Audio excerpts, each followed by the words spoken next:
Saya teringat ada seorang parents tanya saya semasa saya buat servicing di mesin ATM Public Gold di Maidin Tunjung, Kota Baru. Soalan parents ni ialah dia tanya, okey ke tak kalau dia nak tukar duit raya anak kepada barang kemas? Saya suka dengan soalan parents ni dan saya nak share jawapan juga kepada yang menonton video ini. Sebenarnya kalau kita tukar duit raya anak kepada barang kemas, ianya akan rugi. Berbanding kalau kita tukar duit raya anak kepada emas 99 seperti gold bar ini. Sebab barang kemas ataupun emas 916 ini dia mempunyai spread value yang sangat besar. Boleh cecah sehingga 20 ke 40%. Spread value ni bahasa mudah masyarakat kita ialah susuk nilai lah, iaitu beza harga jual dan harga beli.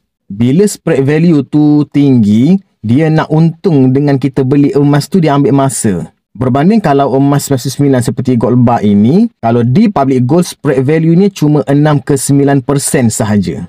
Jadi, potensi untuk untungnya lebih cepat berbanding emas 916 macam barang kemas tadi. Sebagai contohlah, kalau nilai emas itu harga dia RM4,000 pada hari ini. Dan 5 tahun akan datang harga dia sudah mencecah contohnya RM6,000. Kalau emas 916 barang kemas ni bila kita jual balik nanti, dengan spread value yang tinggi itu mungkin kita akan dapat sekitar RM4,000 lebih sahaja. Tetapi kalau emas 99 yang berharga RM6,000 contoh 5 tahun akan datang, bila kita jual nanti kita akan dapat sekitar RM5,000 lebih.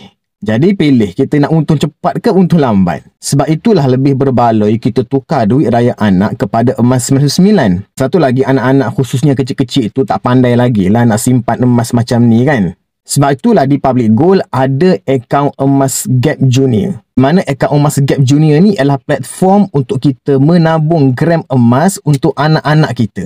Jadi kepada parents di luar sana yang nak tukar duit raya anak kepada emas 99 di akaun emas Gap Public Gold Junior, boleh tekan pautan di profil saya ataupun hubungi saya. Saya sedia membimbing sebaiknya.